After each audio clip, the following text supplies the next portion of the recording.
Oh man, it's the grab bag! I've been watching Dragon Ball and Dragon Ball Z and Dragon Ball GT since I was probably 7, 8 years old, and I really wanted to like some of the newer shows. So, here's my hot take. Dragon Ball Super is worse than Dragon Ball GT.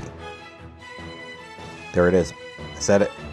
And I can go into different reasons, but just to point out, it's like Dragon Ball itself was a great, fun adventure series, and it didn't get too crazy action-packed until the end. It was a lot of humor, a lot of story, and everything just flowed really nicely together. And that's one of the reasons why Dragon Ball became such a huge, gigantic hit. Then you had Dragon Ball Z, the second series, and this is where the entire franchise really blew up. I mean, pretty much everyone in the world has heard of Dragon Ball Z, and it's great.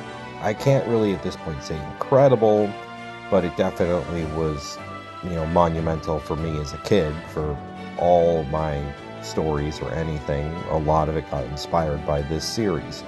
And this series, of course, has inspired most of the manga series out there now. I mean, One Piece and Naruto, the creators of both those series, had Akira Toriyama to thank. But when Dragon Ball Z ended, they wanted to continue it, but at this point, Akira Toriyama was done.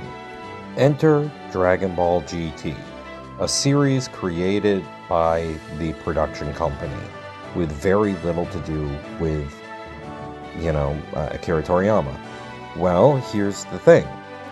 They took more care with the story to make it connect with Dragon Ball Z and Dragon Ball, and make it a fitting conclusion with the original bad guy, Pilaf, coming back.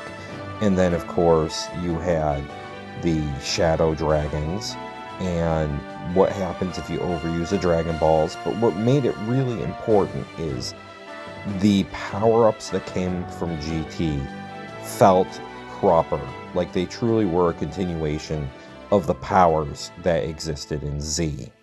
So after Super Saiyan 3, the next power-up was Golden Uzaru, or the Golden Great Ape.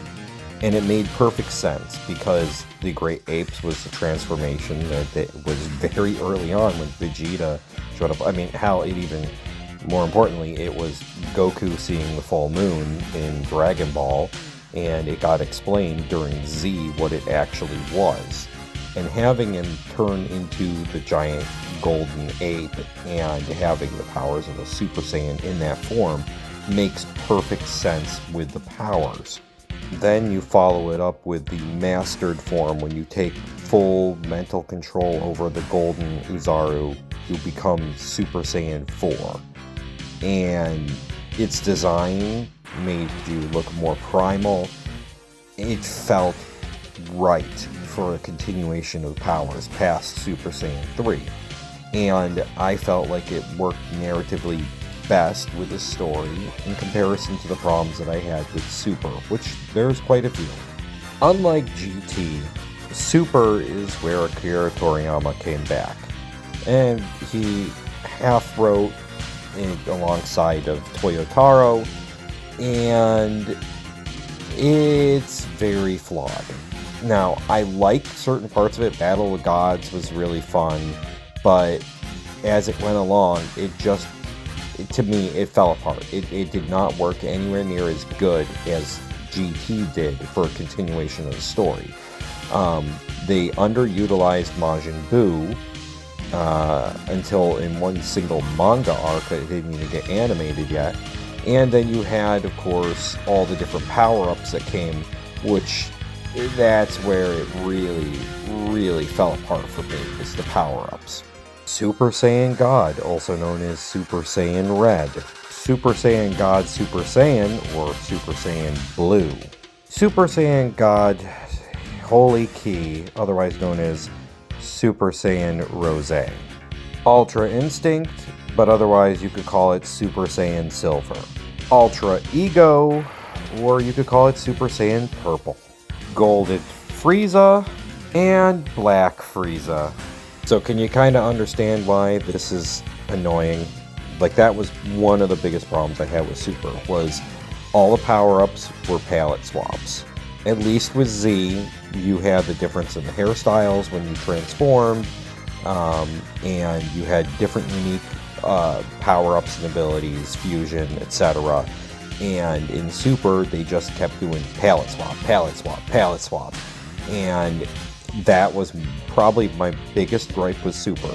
My second biggest gripe is that the majority of story arcs were unconnected from each other, and the best story arcs happen to also have some of the worst endings. Take, for example, the Future Trunks arc, or the Goku Black arc, if you want to call it that. Either one's fine. That one ended terribly. And in the manga, you had the Moro arc, which really shaped up to be something incredible, where they actually had them have to rely on abilities beyond just punching and kicking, until it got to the end where they had to beat them by using, the whole thing with Ultra Ego was that he learned a new ability that allowed Vegeta learned a new ability that allowed him to pull people's spiritual energy away. So Moro, who was eating people's energy, he could knock all that energy out. And although I had a lot of problems with Super, I still enjoyed it. But if I had to choose between the two, which one I felt was connected better with Dragon Ball and Dragon Ball Z, then I would go with GT. And here comes Dragon Ball Daima, the very last project that Akira Toriyama worked on. And so far, after only watching 4 episodes, I'm really enjoying it. It feels like it slid right in, perfectly fits in with right where Z ends, better than the other 2 series did. Although it did kind of rip off the idea of a villain coming and using the Dragon Balls and wishing Goku to be young, but this time it's not just Goku, it's everyone. They're all younger. And Goku has to go on a journey to save Dende, who's been kidnapped by the current villain, who may or may not be the main villain. We'll have to wait and see. But I'm really enjoying how this series has gone so far. And one of the things that really made me happy was they made the Namekians demons again. And the reason that this is important is because that's what King Piccolo was called. Demon King Piccolo. And it is now back to being canon because at this time, Dragon Ball Daima is canon, and it now questions whether Super is or is not canon. I mean, you could just say these are alternate timelines and universes because they already did that with Super, but I'm enjoying what they've done so far with Daima, and I really got my hopes up that it's going to be very good.